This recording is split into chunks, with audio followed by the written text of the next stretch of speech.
Hello everyone, welcome to mystical chemistry. आज हम लोग कुछ ऑर्गेनिक केमिस्ट्री की रिएक्शंस को प्रैक्टिस करना सीखेंगे। क्लास 12th केमिस्ट्री का एक चैप्टर है, चैप्टर नंबर 6, जो कि है haloalkanes and haloarenes. इस चैप्टर के अंदर से हमने आज कुछ रिएक्शंस निकाली हैं, उन सभी रिएक्शंस को डिस्कस करेंगे। इस वीडियो को देखने के बाद आपको समझ में आएगा कि ऑर्गेनिक केमिस्ट्री में आखिर किस किस टाइप के क्वेश्चंस पूछे जा सकते हैं। बेसिकली ऑर्गेनिक केमिस्ट्री के अंदर बहुत सारी रिएक्शंस होती हैं और सेम रिएक्शंस को भी काफ़ी तरीके से पूछा जा सकता है, स्टेटमेंट की फॉर्म में, प्रोडक्ट बनाने की फॉर्म में, या फिर एक सीक्वेंस ऑफ रिएक्शन भी दी जाती है जहां पर ए बी सी डी इस तरीके से मल्टीपल प्रोडक्ट्स भी हमें बनाने पड़ते हैं। तो अलग अलग टाइप की रिएक्शंस जो भी आ सकती हैं, उन्हें कैसे अप्रोच करना है, कैसे सबके अंदर प्रोडक्ट बनाना है, ये हम लोग सीखने वाले हैं आज के लेक्चर में। सो फर्स्ट रिएक्शन के ऊपर आगे बढ़ते हैं डायरेक्टली। फर्स्ट रिएक्शन हमें दी गई है, हमें दिया गया है साइक्लोहेक्सेनोल। साइक्लोहेक्सेन के ऊपर OH ग्रुप लगाया हुआ है और इसकी रिएक्शन हमें करवानी है SOCl2 के साथ, थायोनिल क्लोराइड के साथ। तो यहाँ पर क्या रिएक्शन होती है? बेसिकली यहाँ पर एक सिंपल सी रिएक्शन होती है, जो OH ग्रुप हमारा है वो रिप्लेस हो जाता है क्लोरीन से। OH ग्रुप हमारा रिप्लेस हो जाएगा क्लोरीन से। एक सिंपल सी रिएक्शन ऐसे यहाँ पर होती है। तो बेसिकली OH को हम लोग हटा देंगे और क्लोरीन एक लगा देंगे। इस रिएक्शन के बारे में एक इम्पोर्टेंट बात यह है कि यहाँ पर जो साइड प्रोडक्ट बनते हैं वो बनते हैं भाई, एक तो SO2, ये गैस फॉर्म में बनता है। अगर गैस फॉर्म में बनेगा तो रिएक्शन मिक्सचर से ऑटोमेटिकली बाहर निकल जाएगा। सेकंड जो साइड प्रोडक्ट यहाँ पर बनता है वो बनता है HCl। HCl हमारे पास रूम टेम्परेचर पे लिक्विड भी होता है, लेकिन इसके फ्यूम भी बनते हैं। लेकिन अगर ये बन रहा है रिएक्शन में, तब ये गैस फॉर्म में ही बनेगा। तो यहाँ पर ये भी गैस फॉर्म में बन के बाहर निकल जाएगा। तो ये एक इस रिएक्शन की खास बात है कि यहाँ पर जो साइड प्रोडक्ट बनते हैं वो गैसियस फेज में बनते हैं, वो गैस बनाते हैं, इसी वजह से वो ऑटोमेटिकली रिएक्शन से बाहर निकल जाते हैं और हमें हमारा प्रोडक्ट प्योरीफाई करने में बहुत ज़्यादा मेहनत नहीं करनी पड़ती। तो ये एक प्रोसेस है, क्लोरोएल्केन्स बनाने के लिए काफ़ी पॉपुलर प्रोसेस है और इसका काफ़ी यूज भी होता है। तो बेसिकली रिएक्शन में अगर हमें मैकेनिज्म देखना है भाई, तो देखो क्लास 12 के अंदर NCERT से बहुत सारे मैकेनिज्म्स हैं जो कि हटा दिए गए हैं। तो आपके लेवल पे ये मैकेनिज्म किसी काम का नहीं है, बट स्टिल अगर आप जानना चाहते हैं कि मैकेनिज्म कैसे होता है तो मैं आपको हिंट दे देता हूँ। बेसिकली यहाँ पर ऑक्सीजन के पास जो लोन पेयर होते हैं वो अटैक करते हैं सल्फर पे, फिर एक क्लोरीन निकल जाता है, फिर क्लोरीन का वापिस से अटैक होता है, वहां से SO2 निकलता है और फिर एक क्लोरीन इस OH की ऊपर से एक हाइड्रोजन भी निकाल लेता है, तो वहां से HCl भी निकल जाता है। तो इस तरीके से दोनों साइड प्रोडक्ट्स का फॉर्मेशन होता है। तो यहाँ पर आपको सिंपल सा काम क्या करना है, OH को हटाना है और क्लोरीन को लगाना है। ये प्रोसेस है भाई। सेकंड क्वेश्चन देखते हैं भाई। सेकंड क्वेश्चन में बेसिकली क्या है, हमें दिया गया है भाई नाइट्रोबेंजीन का एल्काइल डेरिवेटिव। इसकी रिएक्शन हमें करवानी है Br2 के साथ। किस मीडियम में? हीटिंग हमें करवानी है या फिर सनलाइट का यूज हम लोग कर सकते हैं। तो यहाँ पर एक प्रोसेस देखना बहुत इंपॉर्टेंट है भाई। हमें हमेशा क्या अप्रोच करना है, हमें यहाँ पर ऐसी रिएक्शंस के अंदर कोशिश करनी है कि हम लोग इंटरमीडिएट को पहचाने। आखिर इंटरमीडिएट यहाँ पर क्या बन सकता है? तो देखो भाई, हीट एंड सनलाइट, जब ये दो चीजें हमारे पास प्रेजेंट होती हैं, तब जो हेलोजन का बॉन्ड होता है उसकी होमोलिटी क्लीवेज हो जाती है। होमोलिटी क्लीवेज मतलब जब ये बॉन्ड टूटेगा तो एक इलेक्ट्रॉन एक ब्रोमीन के पास और दूसरा इलेक्ट्रॉन दूसरे ब्रोमीन के पास, मतलब यहाँ पर ब्रोमीन रेडिकल का फॉर्मेशन होता है। मतलब ये रिएक्शन फ्री रेडिकल मैकेनिज्म से आगे बढ़ने वाली है। ब्रोमीन रेडिकल यहाँ पर जनरेट होने वाला है। ब्रोमीन रेडिकल जब जनरेट होता है तब वो क्या करता है भाई, वो कार्बन और हाइड्रोजन के बॉन्ड से एक हाइड्रोजन निकाल लेता है। बेसिकली ब्रोमीन रेडिकल जब कार्बन हाइड्रोजन बॉन्ड के पास आएगा तो इस बॉन्ड की भी होमोलिटी क्लीवेज करवा देगा। अब ये जो ब्रोमीन रेडिकल है ये डायरेक्टली कार्बन के साथ नहीं जुड़ता, क्योंकि अगर हम लोग इसको कार्बन के साथ जोड़ देंगे तो कार्बन ब्रोमीन का बॉन्ड तो बन जाएगा, लेकिन H रेडिकल बाहर निकल जाएगा। H रेडिकल बहुत अनस्टेबल होता है, ये कभी भी रिएक्शन में हमें नहीं बनाना है। तो मतलब यहाँ पर जब ब्रोमीन रेडिकल कार्बन हाइड्रोजन की होमोलिटी क्लीवेज करवाएगा तो वो हमेशा हाइड्रोजन के साथ जुड़ेगा। हाइड्रोजन रेडिकल फ्रीली कभी भी नहीं बनेगा। तो बेसिकली ब्रोमीन रेडिकल जो है वो हाइड्रोजन रेडिकल को बाहर निकाल लेगा और कार्बन रेडिकल यहाँ पर बन जाएगा। अब मेन बात आती है भाई, कौन से कार्बन हाइड्रोजन बॉन्ड को हम लोग ब्रेक करें। देखो, इस मॉलिक्यूल के अंदर बहुत सारे कार्बन हाइड्रोजन के बॉन्ड हैं। यहाँ पर जो कार्बन्स हैं वो sp2 हाइब्रिडाइज्ड हैं, उनका बॉन्ड हाइड्रोजन के साथ ऑलरेडी बहुत ज़्यादा स्ट्रॉन्ग होता है। तो यहाँ पर जो कार्बन हाइड्रोजन के बॉन्ड कुछ इस तरीके से लगे हुए हैं, ये ब्रेक नहीं करेंगे, ये नहीं टूटेंगे। दो और कार्बन हाइड्रोजन के बॉन्ड हमें दिख रहे हैं, एक इस कार्बन के साथ और एक इस कार्बन के साथ, एक ब्लू वाला और एक रेड वाला। अब यहाँ पर कौन से कार्बन हाइड्रोजन की हम लोग क्लीवेज करवाएं, कहाँ पर कार्बन रेडिकल हम लोग बनाएं, ये हमें देखना है भाई। तो ये कैसे डिसाइड करेंगे, हमें देखनी पड़ेगी फ्री रेडिकल की स्टेबिलिटी, कौन से कार्बन के ऊपर फ्री रेडिकल ज्यादा स्टेबल होगा। तो यहाँ पर देखो, जो हमारा ब्लू वाला एटम है, ब्लू वाला जो कार्बन एटम है कुछ यहाँ पर,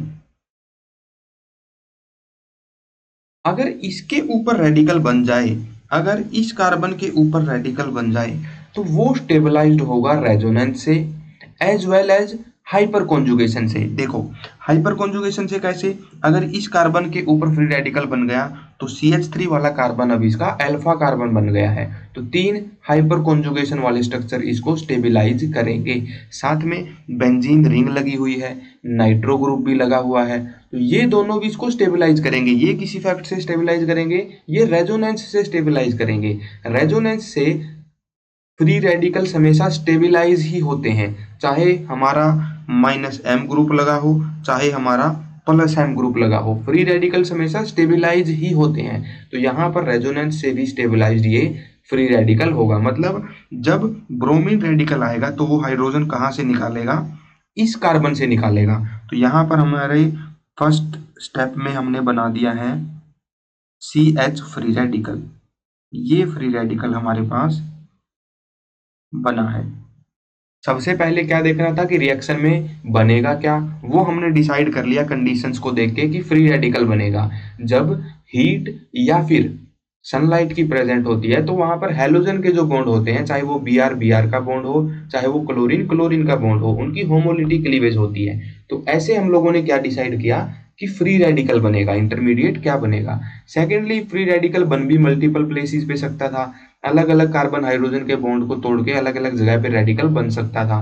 तो हमने वहां पर रेडिकल बनाया है जहां पर ये सबसे ज्यादा स्टेबल है, इस कार्बन के ऊपर रेडिकल सबसे ज्यादा स्टेबल है। अब आगे क्या होगा, आगे इसकी रिएक्शन होगी भाई एक और Br2 के साथ, और यहां से ब्रोमीन ब्रोमीन बॉन्ड की क्लीवेज हो जाएगी और ब्रोमीन फाइनली इसी कार्बन के ऊपर आके लग जाएगा। तो फाइनली हमारा प्रोडक्ट ये बन गया CH Br CH3, this will be the final product. इस तरीके से इस रिएक्शन को हमें अप्रोच करना था। अब बढ़ते हैं आगे नेक्स्ट क्वेश्चन के ऊपर।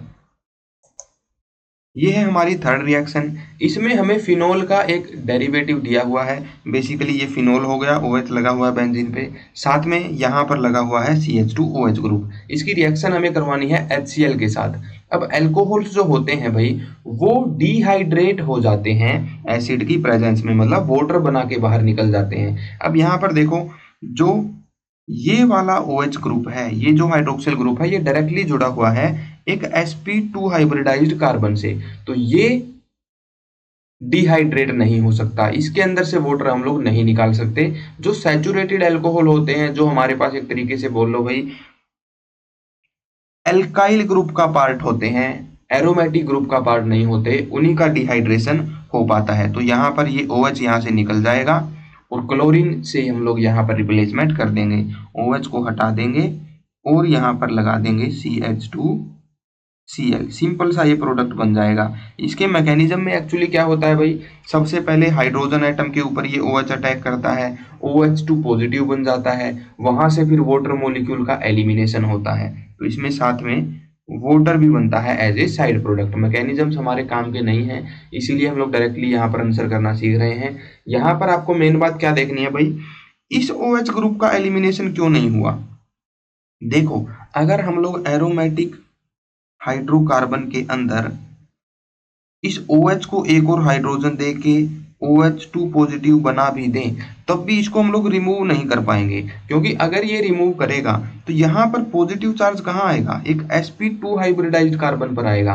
sp2 हाइब्रिडाइज्ड कार्बन के ऊपर पॉजिटिव चार्ज बहुत ज़्यादा स्टेबल नहीं होता, एस कैरेक्टर यहाँ पर ज़्यादा होता है, न्यूक्लियस के काफ़ी करीब होती है सब सेल, इस वजह से यहाँ पर इस OH का डिहाइड्रेशन नहीं हो पाता। तो बेसिकली आप लोग इतना याद रखो, इस CH2OH ग्रुप का हाइड्रोलिसिस नहीं होगा, डिहाइड्रेशन सॉरी नहीं होगा, जबकि इस CH2OH वाले OH का डिहाइड्रेशन हमें करवाना है, OH को हटाना है और क्लोरीन को लगा देना है।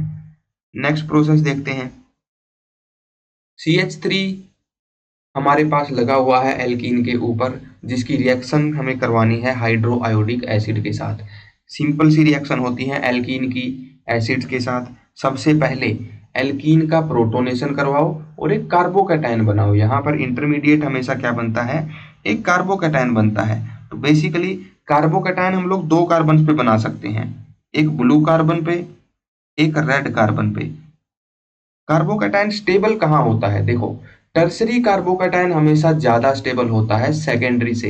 रीजन यहाँ पर होगा हाइपर कॉन्जुगेशन। तो बेसिकली जब इस पाई बॉन्ड को, इस डबल बॉन्ड को हम लोग ब्रेक करेंगे, तब हाइड्रोजन लगेगा ब्लू वाले कार्बन पे, हाइड्रोजन लगेगा ब्लू वाले कार्बन पे, एंड जो कार्बोकैटायन बनेगा वो कहाँ बनेगा भाई, रेड वाले कार्बन पर। तो इस तरीके से हमें कार्बोकैटायन यहाँ पर बनाना है। अगले स्टेप में क्या होगा, जो हमारे पास आयोडीन है वो अटैक करेगा इस कार्बोकैटायन के ऊपर। तो यहाँ पर ये फाइनल प्रोडक्ट हमारा बन गया, इस कार्बन पर CH3, इसी कार्बन पर आयोडीन। इस तरीके से बेसिकली कार्बोकैटायन हमें बनाना है, स्टेबल कार्बोकैटायन बनाना है, और वहीं से फिर हमें मेजर प्रोडक्ट की फॉर्मेशन करनी है। आगे बढ़ते हैं नेक्स्ट क्वेश्चन पे। नेक्स्ट क्वेश्चन हमारे पास है, हमें दिया गया है CH3CH2Br, ब्रोमोइथेन दिया गया है, और इसकी रिएक्शन हमें करवानी है सोडियम आयोडाइड के साथ। यहाँ पर सिंपल सा क्या प्रोसेस होने वाला है भाई, हमें दिया गया है एक हेलो एल्केन, ये देते हैं न्यूक्लियोफिलिक सब्स्टिट्यूशन रिएक्शन। न्यूक्लियोफाइल यहाँ पर क्या होगा, देखो Na का बॉन्ड ब्रेक करेगा I नेगेटिव में एंड Na पॉजिटिव में, Na पॉजिटिव में। आयोडीन जो है वो इस कार्बन के ऊपर अटैक करेगा, ब्रोमीन यहाँ से बाहर निकल जाएगा। तो basically this is halide exchange reaction. Halogen group यहाँ पर एक्सचेंज होते हैं, इसी को फिंकलस्टीन रिएक्शन भी बोलते हैं। तो यहाँ पर हमें करना क्या है, बस हेलोजन्स को एक्सचेंज कर देना है।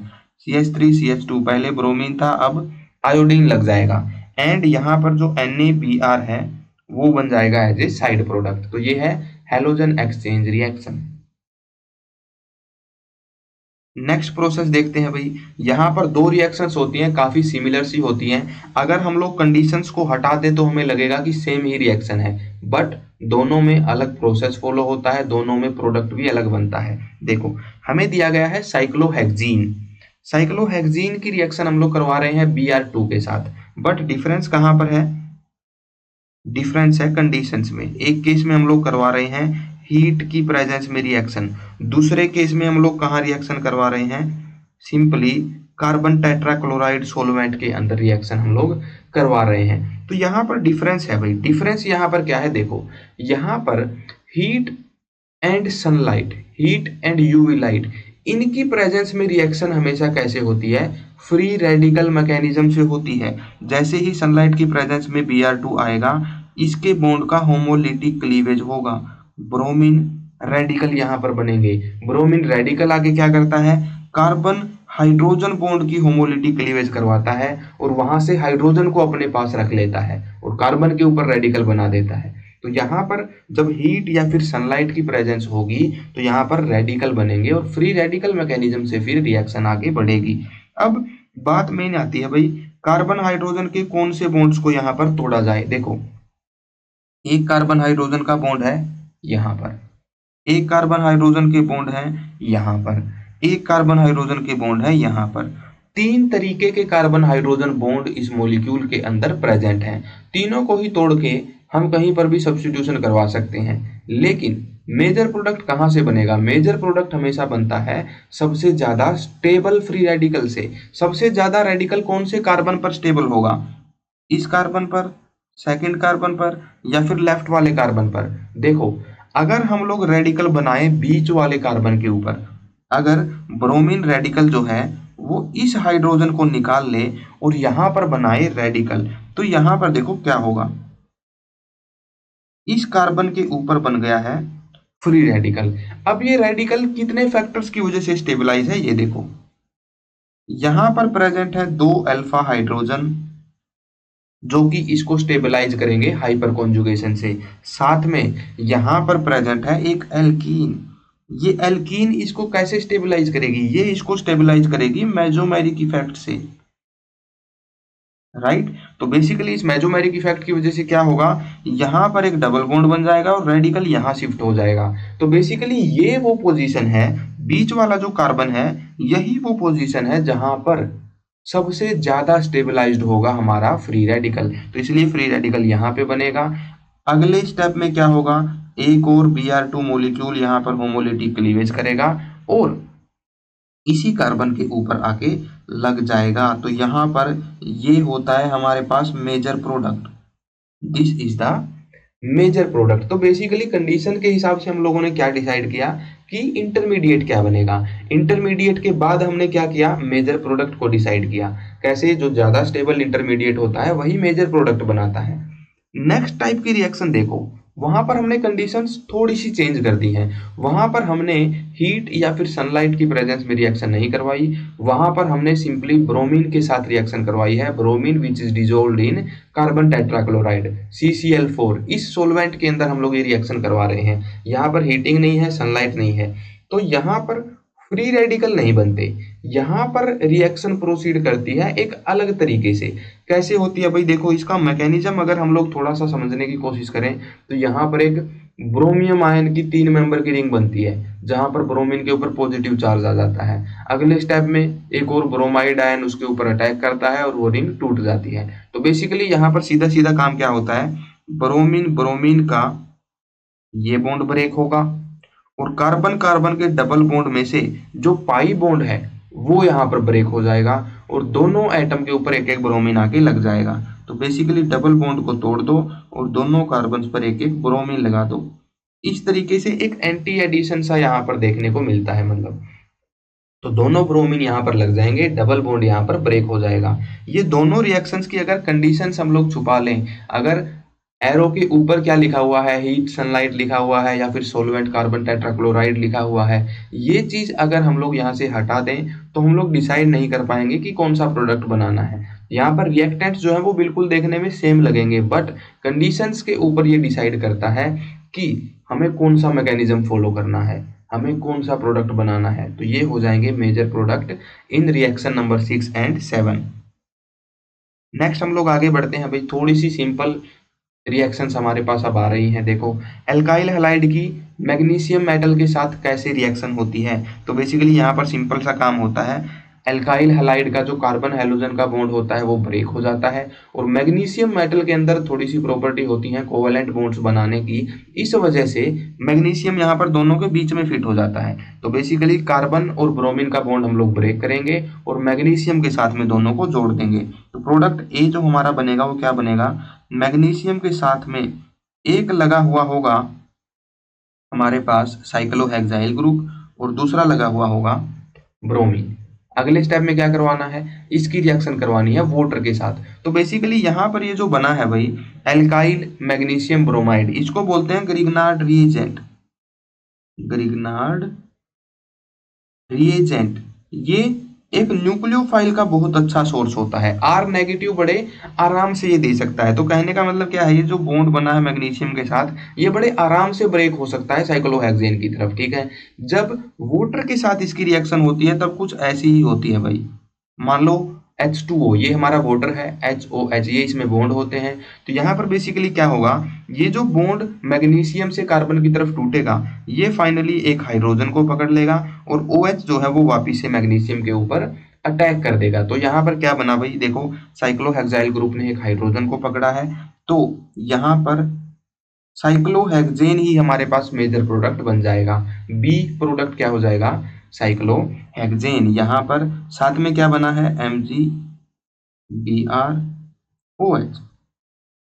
ठीक है। हाइड्रोक्सिल ग्रुप और ब्रोमीन दोनों मैग्नीशियम के साथ लगे हुए हैं, ये एक साइड प्रोडक्ट यहाँ पर बन जाता है। तो इस तरीके से ग्रिग्नार्ड रिएजेंट की सिंथेसिस होती है। और आप लोगों को ये ध्यान में रखना है, ग्रिग्नार्ड रिएजेंट में जो कार्बन मैग्नीशियम का बॉन्ड है वो कार्बन की तरफ बड़े आराम से टूट सकता है। कार्बन काफी ज्यादा इलेक्ट्रोनेगेटिव है मैग्नीशियम मेटल से, इसलिए ये बॉन्ड बड़े आराम से टूट जाएगा कार्बन की तरफ। और जब ये बॉन्ड टूटेगा भाई तो ये हाइड्रोजन निकाल लेगा वाटर से। ठीक है, कार्बन के ऊपर नेगेटिव चार्ज अगर होगा तो वो H पॉजिटिव बड़े आराम से निकाल लेगा वाटर से। तो इस तरीके से ये रिएक्शन प्रोसीड करती है। नेक्स्ट देखते हैं रिएक्शन नंबर 9। ये थोड़ी सी अलग तरीके की रिएक्शन है, इस तरीके से भी एग्जाम्स में रिएक्शंस पूछी जा सकती हैं, खास करके अगर सब्जेक्टिव पेपर है जैसे कि CBSE का या फिर किसी और स्टेट बोर्ड का क्वेश्चन है तो वहां पर ऐसे क्वेश्चन भी देखने को मिलते हैं। यहाँ पर हमें क्या बनाना है भाई, देखो इथेन से बनाना है ब्रोमो इथीन। कैसे बन सकता है, देखो CH3 ये इथेन है, इससे हमें बनाना है ब्रोमो इथीन CH2CHBr। अगर यहाँ हमें बनाना होता ब्रोमो इथेन तब उसका सिंथेसिस काफी आसान होता, क्योंकि भाई इसकी रिएक्शन हम लोग किसके साथ करवा देते, सिंपली Br2 के साथ करवा देते और मीडियम हम लोग ले लेते सनलाइट। तो क्या होता, फ्री रेडिकल मैकेनिज्म से रिएक्शन जाती और एक कार्बन के ऊपर ब्रोमीन ग्रुप लग जाता, ब्रोमो इथेन बन जाता। लेकिन हमें क्या बनाना है, ब्रोमो इथीन बनाना है। तो यहाँ पर प्रोसेस हल्की सी अलग फॉलो करनी पड़ेगी। देखो भाई यहाँ पर मेन ट्रिक हम लोग क्या लगाएंगे, देखो हम लोग यहाँ पर 2 ब्रोमीन पहले लगाएंगे और उसके बाद क्या करेंगे, उसके बाद अगले स्टेप में वहां पर एलिमिनेशन रिएक्शन करवाएंगे। क्योंकि एलिमिनेशन से ही हमें हमारे पास क्या बनता है भाई, एलिमिनेशन करवाने के बाद ही हमारे पास क्या बनेगा, एक तरीके से डबल बॉन्ड आएगा। क्योंकि हमें इथीन बनाना है, हमें एक डबल बॉन्ड चाहिए। वो कैसे बनेगा, जब एलिमिनेशन करवाएंगे। अब मेन बात यह है कि एलिमिनेशन के बाद भी एक ब्रोमीन हमारे पास बचना चाहिए। एलिमिनेशन कैसे करवाएं, एक ब्रोमीन एलिमिनेशन में भी यूज होता है और एक ब्रोमीन यहाँ पर भी प्रेजेंट है। तो मतलब यहाँ पर हमें एक काम और कराना पड़ेगा, हमें 2 ब्रोमीन लेके आने पड़ेंगे। तो बेसिकली हमें इथेन के अंदर दोनों कार्बन्स के ऊपर एक एक ब्रोमीन की जरूरत होगी। ये कैसे हो सकता है भाई, ये अगर आपको याद हो तो ये होता था जब एल्कीन की रिएक्शन होती थी Br2 के साथ इन कार्बन टेट्राक्लोराइड सॉल्वेंट। देखो लास्ट सेकेंड रिएक्शन हमने यही की है, एल्कीन के ऊपर 2 ब्रोमीन आके लग जाते थे जब कार्बन टेट्राक्लोराइड के साथ ब्रोमीन के साथ रिएक्शन होती थी एल्कीन की। तो हमें ऐसा ही कुछ यहाँ पर भी करना पड़ेगा। तो यहाँ पर ओवरऑल हम एक मेथड सा समझ गए हैं कि किस तरीके से रिएक्टेंट से प्रोडक्ट की तरफ हमें जाना पड़ेगा।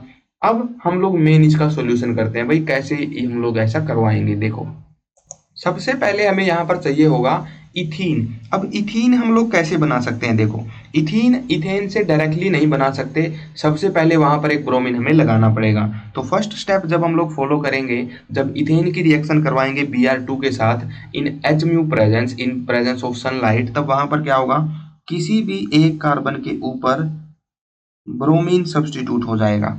ऐसा हमने कर दिया। अब हमारे पास हेलो एल्केन बन गया है।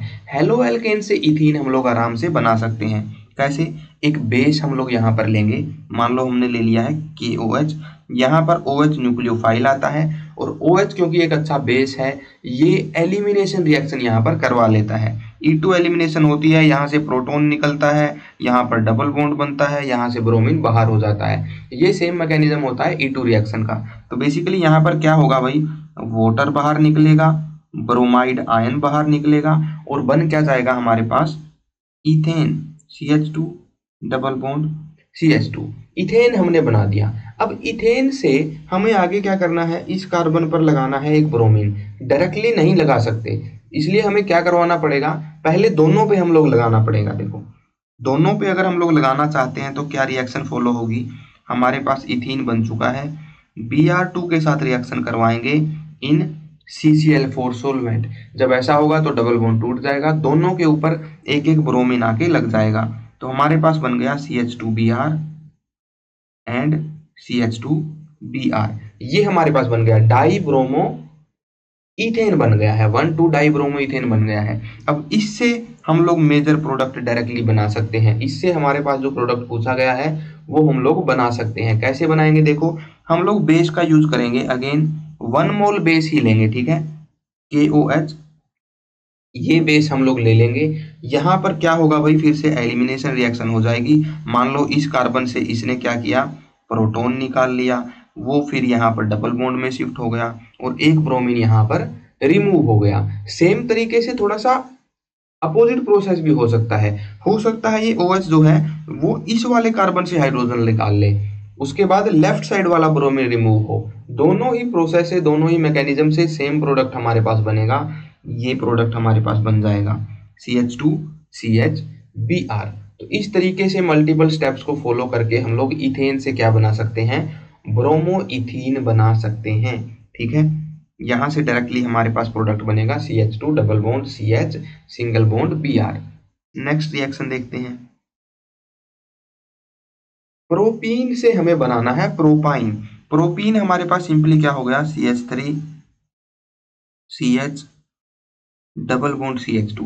इससे हमें बनाना है प्रोपाइन, मतलब CH3C ट्रिपल बॉन्ड CH। ये हमें बनाना है। ये हम लोग कैसे कर सकते हैं, देखो यहाँ पर सबसे पहले क्या करेंगे भाई, अगर हमें एक पाई बॉन्ड इंट्रोड्यूस कराना होता है तो वो होता है हेलो एल्केन के एलिमिनेशन रिएक्शन देने से। हेलो एल्केन जब एलिमिनेशन रिएक्शन देते हैं तभी वहां पर एक और डबल बॉन्ड या फिर पाई बॉन्ड नया बन पाता है। तो यहाँ पर अगर हमें दो पाई बॉन्ड बनाने हैं तो दो बार एलिमिनेशन करवाना होगा। तो यहाँ पर सबसे पहले हम लोग क्या करते हैं भाई, मान लो Br2 के साथ हमने रिएक्शन करवाई इन CCl4 में रिएक्शन करवाएंगे।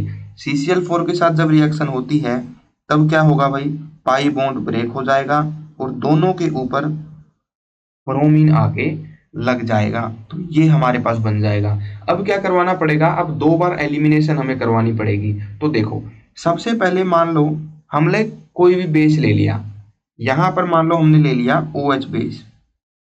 कोई भी OH के ऊपर बेस्ड बेस हो सकता है, NaOH हो सकता है वो भी OH नेगेटिव देगा, KOH हो सकता है वो भी OH नेगेटिव ही देगा। तो यहाँ पर बेसिकली बनेगा क्या भाई, यहाँ पर एलिमिनेशन रिएक्शन हो जाएगी और एक डबल बॉन्ड हमारे पास बन जाएगा।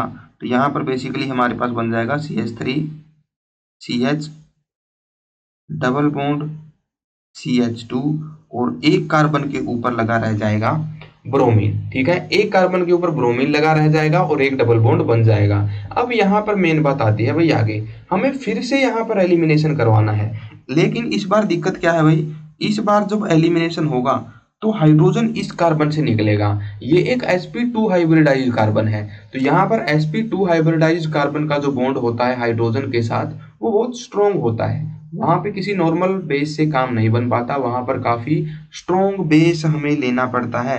तो यहाँ पर हम लोग यूज करते हैं हमेशा ही सोडामाइड का। NH2 नेगेटिव यहाँ से निकलता है और ये बहुत स्ट्रॉन्ग बेस होता है। ये इतना स्ट्रॉन्ग होता है कि यहाँ से भी प्रोटॉन निकाल लेता है। जब यहाँ से हाइड्रोजन निकलेगा तो वो यहाँ पर एक ट्रिपल बॉन्ड बना लेगा और ये ब्रोमीन यहाँ से बाहर हो जाएगा। तो फाइनली हमारा प्रोडक्ट बन जाएगा CH3CH।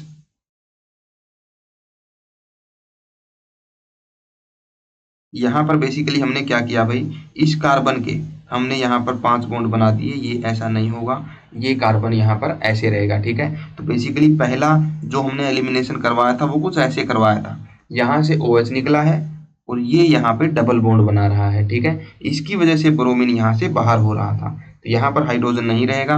अब अगले स्टेप में क्या हो रहा है, NH2 नेगेटिव जो है वो यहाँ से निकालेगा अपना प्रोटॉन, ये यहाँ पर बनाएंगे ट्रिपल बॉन्ड और ब्रोमीन यहाँ से बाहर। तो बेसिकली यहाँ पर एक हाइड्रोजन नहीं आने वाला, कार्बन ट्रिपल बॉन्ड CH। इस तरीके से हमारा मेजर प्रोडक्ट बन जाएगा। यहाँ पर ऐसे बन जाएगा प्रोपाइन। ठीक है, तो ये था हमारे पास सॉल्यूशन। बेसिकली रिएक्टेंट और प्रोडक्ट को देख के हमें एक तरीके से एक कलेक्टिव अप्रोच यहाँ पर लगानी पड़ती है। हमें मल्टीपल स्टेप्स को सोचना पड़ता है कि कैसे रिएक्शंस करवा सकते हैं। नेक्स्ट क्वेश्चन देखते हैं। नेक्स्ट क्वेश्चन में हमें बनाना है भाई ब्यूट 1 इन से हमें बनाना है ब्यूट 2 इन। ब्यूट 1 इन बेसिकली क्या हो गया, हमारे पास कुछ इस तरीके से मॉलिक्यूल प्रेजेंट है। यहाँ पर ब्यूटेन है, ब्यूटेन के जो पहले कार्बन और दूसरे कार्बन के बीच में एक डबल बॉन्ड बना हुआ है, दिस इज ब्यूट 1 इन। इससे हमें बनाना है ब्यूट 2 इन, CH2। ब्यूट 2 इन के अंदर बेसिकली क्या होगा, बीच वाले दोनों कार्बन्स के ऊपर मिलने वाला है डबल बॉन्ड, ये प्रोडक्ट हमें बनाना है भाई, CH3 CH double bond CH CH3। अब इसका फॉर्मेशन हम लोग कैसे करें, इसका सिंथेसिस हम लोग कैसे कर सकते हैं, देखो भाई हेलो एल्केन्स यहाँ पर पहले हमें बनाने होंगे, उसके बाद फिर रिएक्शन क्या कैसे करवानी पड़ेगी, उसके बाद फिर रिएक्शन करवानी पड़ेगी एलिमिनेशन के साथ, क्योंकि जब इस रिएक्टेंट से हम लोग हेलो एल्केन्स बनाएंगे तब ये डबल बॉन्ड खत्म हो जाएगा, और डबल बॉन्ड को वापस लाने के लिए फिर से एलिमिनेशन करवानी पड़ेगी। तो देखते हैं हम लोग कैसे इसको करेंगे। अब अगर हमें यहाँ पर ब्रोमीन लगाना है, ब्रोमीन या फिर क्लोरीन लगाना है, तो सिंपली कैसे रिएक्शन करवाएंगे भाई, एक हैलाइड बेस्ड एसिड के साथ इसकी रिएक्शन करवा देंगे, HX के साथ इसकी रिएक्शन हम लोग करवा देंगे। मान लो HBr के साथ हमने रिएक्शन करवाई, सिंपल सा मैकेनिज्म होगा, एल्कीन यहाँ पर पहले कार्बोकेटाइन बनाती है, ज़्यादा स्टेबल कार्बोकेटाइन बनाती है, उसके ऊपर फिर ब्रोमाइड आयन का अटैक होता है और मेजर प्रोडक्ट बन जाता है। सिंपल मार्कोनिको रूल यहाँ पर फॉलो होता है, तो यहाँ पर ज़्यादा सब्स्टिट्यूटेड हेलो एल्कीन हमें देखने को मिलेगी। बेसिकली लेफ्ट वाला जो कार्बन एटम था डबल बॉन्ड का, उस पर हमने हाइड्रोजन लगाया है और बीच वाले पर लगा दिया है ब्रोमीन। इस तरीके से रिएक्शन होती है। अब आती है भाई नेक्स्ट प्रोसेस, हमें जनरेट करना है एक डबल बॉन्ड बीच वाले दोनों कार्बन्स में। तो ये कैसे होगा, देखो यहाँ पर जब सिंपली एलिमिनेशन रिएक्शन होगी किसी भी हाइड्रोक्सिल बेस्ड बेस के साथ, तब यहाँ पर एलिमिनेशन रिएक्शन कुछ ऐसे हो जाएगी, यहाँ से एक प्रोटॉन निकलेगा, यहाँ पर डबल बॉन्ड बन जाएगा और ये ब्रोमाइड आयन यहाँ से बाहर हो जाएगा। इस तरीके से सिंपल सा मैकेनिज्म होगा हमारे पास एलिमिनेशन रिएक्शन का, और फाइनली हमारा प्रोडक्ट क्या बन जाएगा, देखो CH3 CH, यहाँ पर एक डबल बॉन्ड आ जाएगा और यहाँ पर CH3 पहले से प्रेजेंट है। तो सबसे पहले हम लोग करवाएंगे एडिशन रिएक्शन और उसके बाद एलिमिनेशन रिएक्शन। यहाँ पर जो एल्कीन बनी है भाई, ये स्टेबल बनी है, ज्यादा सब्स्टिट्यूटेड एल्कीन जो होती है वो स्टेबल होती है, दिस इज सेट्स रूल, ठीक है, ज्यादा सब्स्टिट्यूटेड एल्कीन स्टेबल होती है, इसीलिए यहाँ से हमने प्रोटॉन निकाला है। अगर लेफ्ट कार्बन से ही फिर से प्रोटॉन निकाल देते तो पहले वाला रिएक्टेंट ही बन जाता, लेकिन वो एल्कीन ज्यादा स्टेबल नहीं होती, वो एक तरीके से प्राइमरी ही बनती, लेकिन यहाँ पर जो एल्कीन है भाई ये डाई सब्स्टिट्यूटेड है, ये दो जगह पर इसके एल्काइल ग्रुप लगे हुए हैं, इसलिए this will be the major product. ऐसे हम लोग बनाएंगे ब्यूट 1 इन से ब्यूट 2 इन। नेक्स्ट देखते हैं,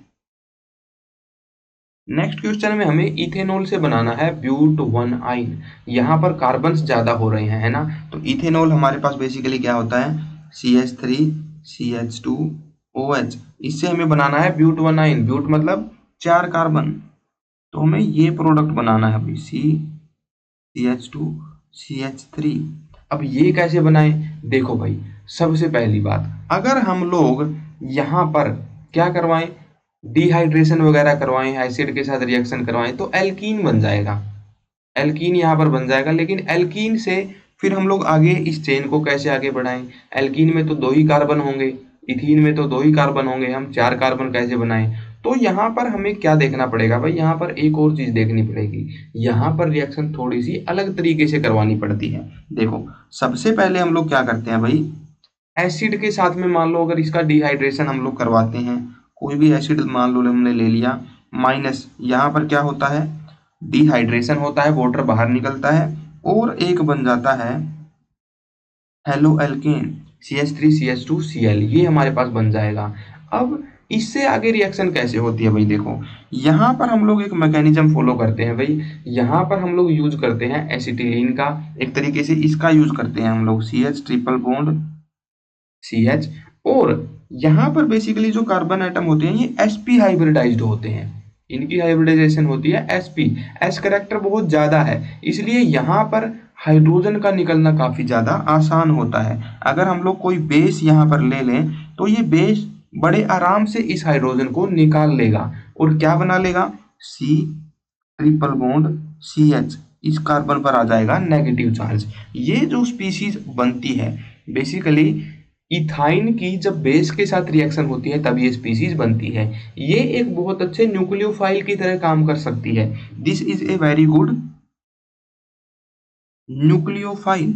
और अगर ये न्यूक्लियोफाइल है तो हेलो एल्केन्स हमें पता है भाई ये न्यूक्लियोफिलिक सब्स्टिट्यूशन रिएक्शंस दे सकते हैं, ये न्यूक्लियोफाइल यहाँ पर अटैक करेगा, ये न्यूक्लियोफाइल यहाँ पर अटैक करेगा और क्लोराइड आयन यहाँ से निकल जाएगा बाहर। तो सिंपली हमारे पास क्या बना, CH3 CH2 के साथ आके क्या लग गया, कार्बन ट्रिपल बॉन्ड CH। ये हमारा मेजर प्रोडक्ट बन गया है। दोनों बिल्कुल सेम मॉलिक्यूल हैं, बस थोड़ा सा इधर उधर कर दिए हैं हमने ग्रुप्स, बट मॉलिक्यूल दोनों के दोनों बिल्कुल सेम है। तो इस तरीके से हमें इथेनॉल से ब्यूट 1 आइन बनाना पड़ेगा, ठीक है।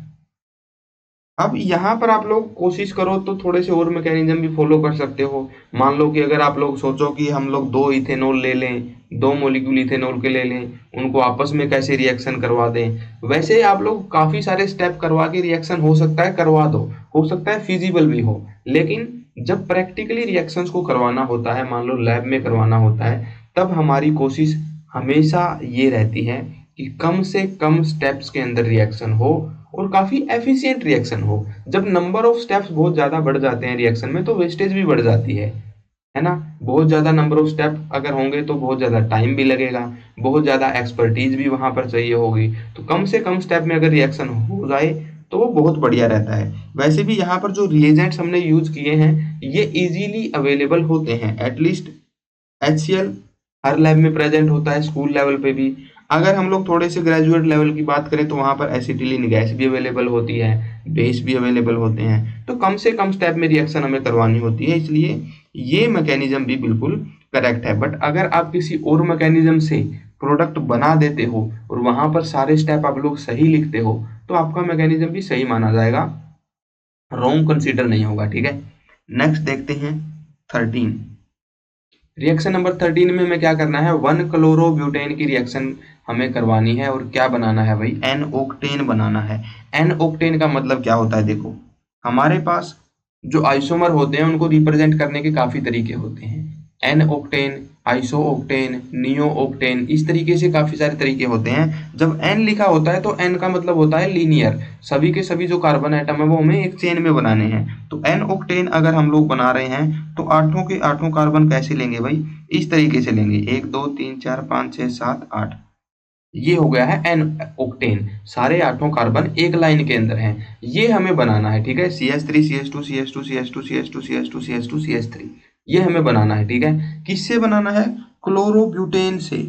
CH3 CH2 CH2 CH2 bromine, ये है क्लोरोब्यूटेन। इसका यूज करके एन ओक्टेन हम लोग कैसे बना सकते हैं, देखो अगर हम लोग 2 मॉलिक्यूल ले लें भाई सेम मॉलिक्यूल के, Br CH2 CH2 CH2 CH3, कम से कम स्टेप में आसानी से रिएक्शन हो जाएगी बिल्कुल। हमें पता है जो सोडियम मेटल होता है वो यहाँ पर क्या करता है भाई, दोनों के बॉन्ड को यहाँ पर ऐसे ब्रेक कर देता है। अगर हम लोग यहाँ पर ले लें सोडियम मेटल तो इसके बॉन्ड को भी ब्रेक कर देगा और NaBr बना लेगा, इसके बॉन्ड को भी ब्रेक कर देगा और NaBr बना लेगा, और बाकी के जो 2 एल्काइल ग्रुप बने ये आपस में बॉन्ड बना लेंगे। तो यहाँ पर बेसिकली क्या होता है, NaBr बाहर निकलेगा, 2 NaBr बाहर निकलेंगे, 2 ही सोडियम के आइटम भी यूज होंगे और 2 ही हमारे पास क्लोरोब्यूटेन भी यूज होंगे।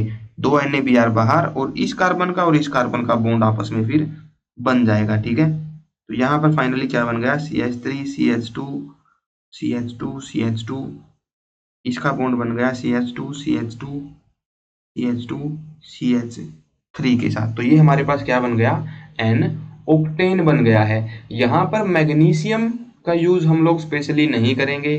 क्यों नहीं करेंगे, देखो अगर मैग्नीशियम का हम लोग यूज करते हैं, अगर सोडियम की बजाय मैग्नीशियम मेटल का यूज करते हैं तब भी हम लोग रिएक्शन करवा पाएंगे, तब थोड़ी सी अलग तरीके से रिएक्शन होगी। बट वो क्यों नहीं करेंगे इसका रीजन भी मैं आपको बताता हूँ। देखो अगर हम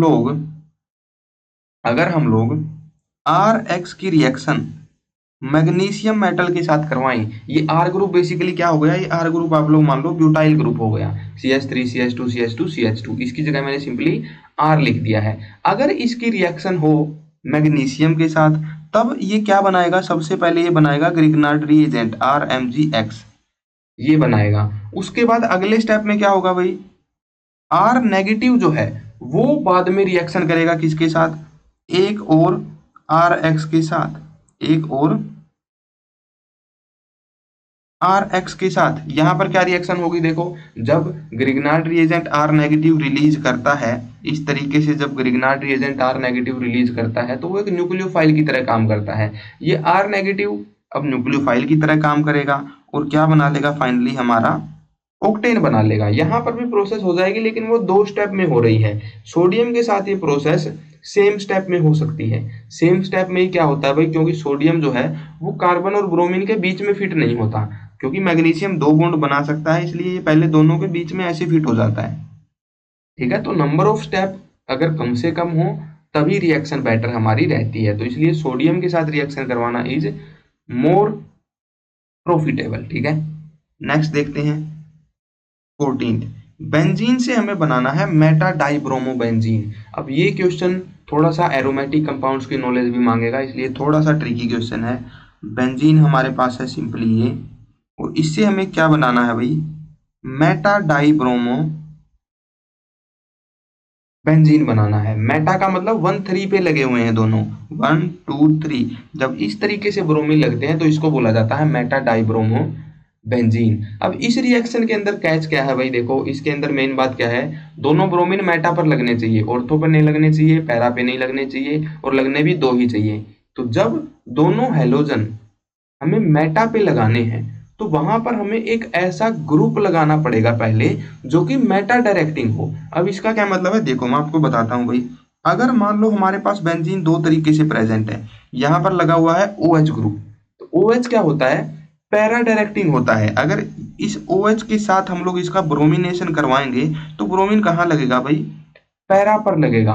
रीजन क्या है, OH is para directing. Ortho directing भी होता है हमारे पास OH, ortho and para directing होता है, लेकिन मेटा डायरेक्टिंग नहीं होता। तो हमें एक ऐसा ग्रुप लेना पड़ता है यहाँ पर जो कि मेटा के ऊपर ब्रोमीन लगाए, ना कि ऑर्थो या फिर पैरा पे। तो ऐसे ग्रुप हमारे पास होते हैं भाई -M इफेक्ट लगाने वाले। For example nitro group. Nitro group basically क्या करते हैं, ऑर्थो और पैरा की इलेक्ट्रॉन डेंसिटी काफी खींच लेते हैं, इनके ऊपर पॉजिटिव चार्ज आ जाता है, इसलिए इलेक्ट्रोफिलिक सब्स्टिट्यूशन ऑर्थो और पैरा पे नहीं हो पाती, मेटा पे होती है। तो बेसिकली सीधी सी बात यहाँ पर क्या है, अगर हमें मेटा के ऊपर दोनों ब्रोमीन चाहिए तो हमें पहले क्या कराना होगा भाई, एक मेटा डायरेक्टिंग ग्रुप लेके आना पड़ेगा मोलिक्यूल में। मतलब बेंजीन के अंदर पहले एक नाइट्रो ग्रुप लेके आना पड़ेगा। नाइट्रो ग्रुप कैसे ला सकते हैं भाई, बेंजीन का सिंपल हम लोग करवाएंगे नाइट्रेशन। नाइट्रेटिंग मिक्सचर का यहाँ पर यूज किया जाता है, HNO3 प्लस H2SO4। जब इस नाइट्रेटिंग मिक्सचर के साथ हम लोग बेंजीन की रिएक्शन करवाते हैं, सिंपल इलेक्ट्रोफिलिक सब्स्टिट्यूशन रिएक्शन यहाँ पर होती है। NO2 पॉजिटिव यहाँ पर इलेक्ट्रोफाइल जनरेट होता है, और किसी भी कार्बन के ऊपर अब ये नाइट्रो ग्रुप हम लोग लगा सकते हैं। कन्वीनियंस के लिए मान लो हमने ये लगा दिया है यहाँ पर। ठीक है, अब नाइट्रो ग्रुप हमारे पास बन गया है। अब इसका हम लोग करवाएंगे ब्रोमिनेशन। ब्रोमिनेशन इसका कैसे होता है भाई, देखो ब्रोमिनेशन करवाने का सीधा सा तरीका होता है, देखो Br2 के रिएक्शन करवा दो आयरन मेटल की प्रेजेंस में। डार्क में भी ये रिएक्शन होती है, अंधेरे में भी होती है। ठीक है, अंधेरे में ये रिएक्शन होती है। रीजन क्या है भाई, अगर सनलाइट में करवाते हैं तो यहाँ पे फ्री रेडिकल मैकेनिज्म फॉलो होता है और ये रिएक्शन हो नहीं पाती। ठीक है, तो यहाँ पर बेसिकली आयरन के साथ डार्क में रिएक्शन करेंगे, होगा क्या भाई, यहाँ पर सिंपल सा काम होता है, यहाँ पर रिएक्शन होती है इलेक्ट्रोफिलिक सब्स्टिट्यूशन। बेसिकली यहाँ पर Fe का यूज भी करते हैं, FeBr3 की प्रेजेंस में भी रिएक्शन हो सकती है। वहां पर भी आयरन मेटल जो होता है वो एक लेविस एसिड की तरह काम करता है। बेसिकली दोनों ही केस में क्या होगा भाई, Br पॉजिटिव ये जनरेट होता है एज एन इलेक्ट्रोफाइल, और इसकी फिर सब्स्टिट्यूशन हो जाती है। अब सब्स्टिट्यूशन कहाँ पर करवाएं, ऑर्थो पर, मेटा पर या पैरा पर। तो हमें पता है यहाँ पर ऊपर जो ग्रुप लगा हुआ है नाइट्रो, वो ऑर्थो और पैरा के ऊपर तो नाइट्रेशन नहीं होने देगा, मेटा पर ही यहाँ पर सॉरी ऑर्थो या फिर पैरा पे ब्रोमिनेशन नहीं होने देगा, मेटा पे ही ब्रोमिनेशन यहाँ पर होने देगा। तो यहाँ पर बेसिकली जहाँ पर नाइट्रो ग्रुप लगा हुआ था उसके मेटा पोजीशन पर लगेगा bromine. This is the Meta position. तो यहाँ पर हमारे पास क्या बन गया है, मेटा ब्रोमो नाइट्रोबेंजीन, ये हमारे पास बन गया है। अब हमारे पास एक काम रहता है भाई, इस नाइट्रो ग्रुप को हमें किस में कन्वर्ट करना है, एक और ब्रोमीन के अंदर कन्वर्ट करना है। ये कैसे हो सकता है भाई, देखो इसका हमें सीधा सा प्रोसेस पता है। नाइट्रो ग्रुप का सबसे पहले रिडक्शन करवाते हैं NH2 के अंदर। ये प्रोसेस बहुत सारी रिएक्शन में फॉलो होता है, इसलिए इन आगे आने वाले 2 3 स्टेप को बिल्कुल अच्छे से याद कर लेना। ठीक है, नाइट्रो ग्रुप का सबसे पहले क्या होता है भाई, रिडक्शन होता है। रिडक्शन इसका कैसे करवाते हैं, 3 एसिड के साथ रिएक्शन करवा के। मेटल एसिड की जब प्रेजेंस होती है तो इलेक्ट्रॉन्स का सोर्स भी होता है, प्रोटॉन्स का सोर्स भी होता है, दोनों ऑक्सीजन यहाँ पर निकल जाते हैं, हाइड्रोजन यहाँ पर आ जाते हैं। तो बेसिकली रिडक्शन होता है यहाँ पर। रिडक्शन की वजह से होगा क्या, नाइट्रो ग्रुप किस में कन्वर्ट हो जाएगा, NH2 ग्रुप में। ब्रोमीन के ऊपर यहाँ पर कोई भी फर्क नहीं पड़ेगा, ठीक है। तो बेसिकली नाइट्रो ग्रुप का हमने रिडक्शन करवा दिया। कैसे करवाया जाता है, टिन एसिड का यूज करके, टिन एंड HCl को हम लोग यूज करते हैं रिडक्शन करवाने के लिए। अब NH2 बन गया, NH2 से हम लोग बनाएंगे डाइजोनियम सोल्ट। डाइजोनियम सोल्ट एक ऐसा एरोमेटिक कंपाउंड होता है जिससे चारों तरीके के हैलोजन हम लोग लगा सकते हैं। फ्लोरीन भी लगा सकते हैं डाइजोनियम सोल्ट पे, ब्रोमीन भी, क्लोरीन भी और आयोडीन भी। तो यहाँ पर NH2 ग्रुप को डाइजोनियम सोल्ट में N2 पॉजिटिव में कैसे कन्वर्ट किया जाता है भाई, वहां पर हम लोग क्या यूज करते हैं, हम लोग वहां पर यूज करते हैं भाई HNO2 का। ये बेसिकली एक एसिड होता है, यहाँ पर बेसिकली होता क्या है, डाइजोनियम सोल्ट बनता है। HNO2 डायरेक्टली नहीं बनता, हमें यहाँ पर क्या करवाना पड़ता है भाई, NaNO2 प्लस HCl की यहाँ पर हमें मिक्सचर बनाना पड़ता है। और बहुत कोल्ड कंडीशन में ये रिएक्शन होती है, बहुत विगरस रिएक्शन होती है, फास्ट होती है। कोल्ड टेम्परेचर के ऊपर ये स्टेबलाइज होता है। HNO2 जो है, ये जो हमें बनाना है, ये कोल्ड टेम्परेचर पे स्टेबलाइज होता है। टेम्परेचर हाई होने के बाद तो ये बहुत ज्यादा रिएक्टिव हो जाता है। इसलिए HNO2 को हमेशा क्या बनाते हैं, इन सिटू बनाते हैं। जब प्रैक्टिकली रिएक्शन हम लोग करवाते हैं, प्रैक्टिकली डाइजोनियम सोल्ट बनाते हैं, तब हमें इन सिटू बनाना होता है। कैसे बनाते हैं, NaNO2 एंड HCl को कोल्ड कंडीशन में मिक्स करके हम लोग बनाते हैं भाई, ठीक है। ये रिएक्शन हमारे पास होती है। बनता क्या है, इससे डाइजोनियम सोल्ट बन जाता है। NH2 ग्रुप जो था वो कन्वर्ट हो जाता है N2Cl के अंदर, N2 पर पॉजिटिव चार्ज, Cl पर नेगेटिव चार्ज। ये डाइजोनियम सोल्ट हमारे पास बन गया। अब डाइजोनियम सोल्ट के बाद हमें क्या करना है भाई, देखो यहाँ पर मेटा पर ब्रोमीन भी लगा हुआ था, वो अभी भी लगा हुआ है। इस प्रोसेस के बाद भी ब्रोमीन के ऊपर कोई भी फर्क नहीं पड़ता। अगले स्टेप में क्या करना है भाई, N2Cl को कन्वर्ट करना है ब्रोमीन में। डाइजोनियम सोल्ट से ब्रोमो आयरीन कैसे बनाते हैं, दो तरीके होते हैं, Gattermann reaction and Sandmeyer reaction. Basically दो तरीके कौन से होते हैं, या तो हम लोग Br2 के साथ में रिएक्शन करवा दें in the presence of copper metal, ठीक है, ये तरीका होता है। दूसरा क्या होता है, इसकी डायरेक्ट रिएक्शन करवा दें Cu2Br2 के साथ। ये दोनों ही तरीके कामयाब है। यहाँ पर दोनों से ही क्या होता है, डाइजोनियम सोल्ट यहाँ से बाहर निकल जाता है और ब्रोमीन आके लग जाता है। तो फाइनली हमारे पास क्या बनेगा, यहाँ पर ब्रोमीन पहले से था और यहाँ पर जहाँ N2 पॉजिटिव लगा हुआ था, डाइजोनियम सोल्ट बना हुआ था, यहाँ पर भी ब्रोमीन आके लग जाएगा, ठीक है। ये हमारे पास है गैटरमन रिएक्शन और ये है हमारे पास सैंडमेयर रिएक्शन। दोनों ही रिएक्शंस से सेम प्रोडक्ट बनेगा। बेसिकली अगर एरोमेटिक कंपाउंड में, डाइजोनियम सोल्ट में हमें ब्रोमीन लगाना है और क्लोरीन लगाना है, ये दोनों ही प्रोसेस, दोनों रिएक्शन से हम लोग करवा सकते हैं, सैंडमेयर रिएक्शन से भी एंड गैटरमन रिएक्शन से भी। तो ये काफी इंपॉर्टेंट थी। यहाँ पर ये जो 3 स्टेप मैंने आपको बताए हैं भाई, एक नाइट्रो ग्रुप के रिडक्शन वाला, उसके बाद डाइजोनियम सोल्ट के क्रिएशन वाला, ये दोनों स्टेप जो हैं ये काफी रिएक्शंस में यूज होते हैं। काफी जगह ऐसी होती हैं जहां पर हमें नाइट्रो ग्रुप को कन्वर्ट करना पड़ता है किसी और ग्रुप के अंदर, ठीक है। तो इससे डाइजोनियम सोल्ट कैसे बनता है ये हमें देखना जरूरी है, ठीक है। तो ये थी रिएक्शन नंबर 14।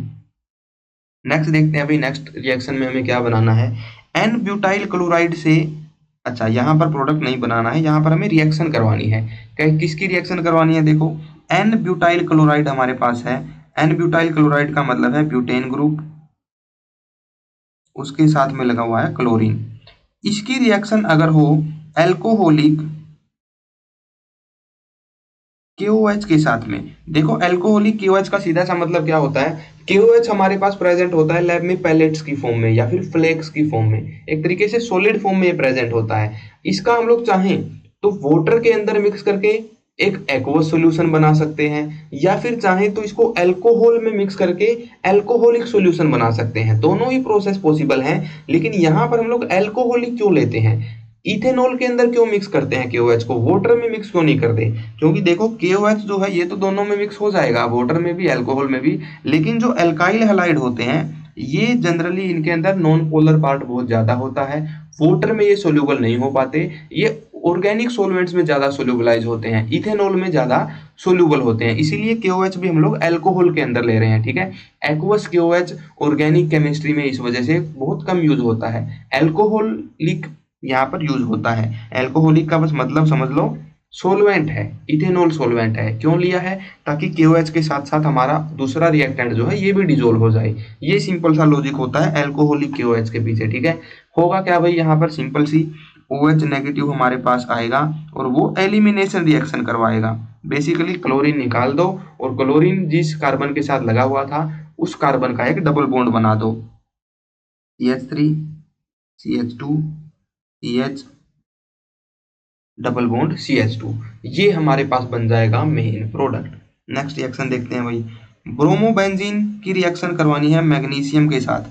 ब्रोमोबेंजीन हमारे पास प्रेजेंट है, ये हो गया ब्रोमोबेंजीन। इसकी रिएक्शन करवानी है मैग्नीशियम के साथ in dry ether. Dry ether में क्यों रिएक्शन करवाते हैं भाई मेटल के साथ? देखो यहाँ पर ग्रिग्नार्ड रिएजेंट बनने वाला है, ठीक है। अगर ग्रिग्नार्ड रिएजेंट हम लोग वाटर के अंदर बनाने की कोशिश करें तो ग्रिग्नार्ड रिएजेंट कभी बनेगा ही नहीं, उसका डायरेक्ट हाइड्रोलिसिस हो जाएगा, स्टेबल नहीं बनेगा। इसलिए ड्राई ईथर लेते हैं। ड्राई मतलब सूखा हुआ ईथर। अब ईथर इटसेल्फ लिक्विड होता है, ठीक है, लेकिन ड्राई का यहाँ पर मतलब है कि वो उसमें मॉइस्चर नहीं है, उसमें पानी नहीं है। तो यहाँ पर बेसिकली मैग्नीशियम कैसे रिएक्शन करता है, एल्काइल ग्रुप और हैलाइड ग्रुप दोनों को अलग अलग करके उसके बीच में जाके बैठ जाता है। बेसिकली यहाँ पर वो क्लीवेज करवा के कुछ इस तरीके से ग्रिग्नार्ड रिएजेंट बना लेगा, ये प्रोडक्ट हमारे पास बन जाता है, ठीक है। ये हो गया है प्रोडक्ट। नेक्स्ट रिएक्शन देखते हैं, chlorobenzene is hydrolysed with aqueous NaOH। Chlorobenzene हमारे पास प्रेजेंट था, ये क्लोरोबेंजीन हो गया। हाइड्रोलिसिस उसका करवाया है एक्वस NaOH के साथ में। देखो NaOH के साथ में सिंपली कैसी रिएक्शन होगी, न्यूक्लियोफिलिक सब्स्टिट्यूशन हो जाएगी। न्यूक्लियोफिलिक सब्स्टिट्यूशन में यहाँ से ये अटैक होगा, रेजोनेटिंग स्ट्रक्चर बनेंगे, इलेक्ट्रॉन्स घूम जाएंगे, आखिर में होना क्या है, क्लोराइड का बाहर निकल जाना है। तो बेसिकली यहाँ पर फिनोल बन जाएगा और NaCl बाहर निकल जाएगा एज ए साइड प्रोडक्ट। ये रिएक्शन हो जाएगी, इस तरीके से फिनोल की यहाँ पर प्रिपरेशन हो जाएगी। नेक्स्ट देखते हैं, methyl chloride is treated with KCN। Methyl chloride मतलब CH3Cl, इसकी रिएक्शन करवानी है KCN के साथ। KCN क्या करेगा, साइनाइड रिलीज करेगा, K पॉजिटिव और Cn नेगेटिव बनाएगा, ठीक है, न्यूक्लियोफाइल हो गया। एल्काइल हैलाइड न्यूक्लियोफिलिक सब्स्टिट्यूशन देते हैं, यहाँ पर सब्स्टिट्यूशन हो जाएगा, क्लोरीन बाहर Cn अंदर, CH3Cn ये बन जाएगा, KCl बन जाएगा साइड प्रोडक्ट। तो इस तरीके से रिएक्शन हो जाएगी मिथाइल क्लोराइड की KCN के साथ। नेक्स्ट देखते हैं, which one undergo faster SN1। SN1 reaction में कौन सा मॉलिक्यूल फास्टर रिएक्ट करेगा, किसकी स्पीड ज्यादा होगी रिएक्शन करने की? देखो भाई, हमने न्यूक्लियोफिलिक सब्स्टिट्यूशन मेजरली दो तरह की देखी है, SN1 जिसके अंदर कार्बोकैटायन बनता है, एंड SN2 बाइमोलिकुलर ये होती है, इसमें बनती है एक ट्रांजिशन स्टेट, ठीक है, ट्रांजिशन स्टेट। कार्बोकैटायन अगर बनेगा SN1 में तो फास्ट रिएक्शन कब होगी, रिएक्शन फास्ट तब होगी जब कार्बोकैटायन स्टेबल बनेगा। जिस भी रिएक्टेंट के अंदर कार्बोकैटायन ज्यादा स्टेबल बन रहा है वही जल्दी रिएक्शन देगा। एग्जांपल के लिए देखो, फर्स्ट रिएक्शन के अंदर जो पहला रिएक्टेंट है उसके अंदर अगर हम लोग क्लोरीन को रिमूव करवाएं तो कार्बोकैटायन कुछ ऐसा बनने वाला है भाई, यहाँ पर CH3 ग्रुप, यहाँ पर CH3 ग्रुप, यहाँ पर CH3 ग्रुप, टर्सरी कार्बोकैटायन है, हाइपर कॉन्जुगेशन की वजह से ज्यादा स्टेबलाइज्ड है, 9 हाइपर कॉन्जुगेटिंग स्ट्रक्चर यहाँ पर बन सकते हैं, इसलिए यहाँ पर स्टेबल कार्बोकैटायन बन रहा है। हाउएवर अगर दूसरा रिएक्टेंट हम लोग देखें भाई तो वहां पर कुछ ऐसा कार्बोकैटायन बनेगा, यहाँ पर 2 और 2 4, सिर्फ 4 ही अल्फा हाइड्रोजन है, सिर्फ 4 ही हाइपर कॉन्जुगेशन यहाँ पर हो पाएंगे, तो ये कार्बोकैटायन उतना ज्यादा स्टेबल नहीं है, इसलिए SN1 रिएक्शन स्लो देगा। फर्स्ट कार्बोकैटायन जो हमने बनाया था वो बहुत ज्यादा स्टेबल था, इस वजह से ये फास्टर रिएक्शन देगा, जल्दी रिएक्शन हो जाएगी। तो SN1 में तेज गति किसकी होगी, पहले रिएक्टेंट की होगी, ठीक है। नेक्स्ट देखो भाई, नेक्स्ट में क्या होगा, देखो अगर इस मॉलिक्यूल में से क्लोरीन निकालते हैं तो कार्बोकैटायन बनेगा इस कार्बन पर, प्राइमरी बन रहा है, और इस मॉलिक्यूल के अंदर से अगर हम लोग क्लोरीन को निकालते हैं तो कार्बोकैटायन बनेगा इस कार्बन पर, सेकेंडरी बन रहा है। कौन सा ज्यादा स्टेबल होता है, सेकेंडरी ज्यादा स्टेबल होता है, इसलिए इस मॉलिक्यूल के लिए SN1 रिएक्शन दे पाना कंपैरेटिवली आसान होगा। तो इस तरीके से हम लोग देखेंगे भाई कि SN1 कौन ज़्यादा स्पीड से देगा। तो ये थे कुछ एक क्वेश्चन भाई ऑर्गेनिक केमिस्ट्री के। इस तरीके से हमें अलग-अलग टाइप के क्वेश्चंस को अप्रोच करना होता है। आई होप आपको ऑर्गेनिक केमिस्ट्री की कुछ नॉलेज मिली होगी। ऑर्गेनिक केमिस्ट्री में मानता हूँ एक मैथ के जैसा सब्जेक्ट है। जितना ज़्यादा आप पेन चलाएंगे, जितनी ज़्यादा प्रैक्टिस करेंगे, उतने ज़्यादा रिएक्टेंट्स के काम आपको पता चलते जाएंगे कि ऑर्गेनिक केमिस्ट्री में कौन सा मॉलिक्यूल क्या काम करवाता है। जितनी ज़्यादा हो सके रिटन प्रैक्टिस करो, उसी से आपकी ऑर्गेनिक केमिस्ट्री जो है स्ट्रॉन्ग होगी।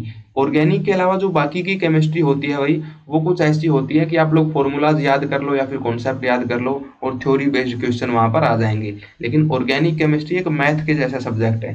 प्रैक्टिस मेक्स यू परफेक्ट, ठीक है। तो कोशिश करते रहना, कुछ मैकेनिज्म्स को देख देख के, सॉल्यूशन देख देख के ट्राई करना, उनको समझने की कोशिश करना कि कैसे रिएक्शन हो रही हैं। उसके बाद जब आपकी अच्छी खासी एक्सपीरियंस बन जाएगी ऑर्गेनिक केमिस्ट्री के अंदर, तब ऑटोमेटिकली आपकी रिएक्शन सोल्व होने लगेंगी।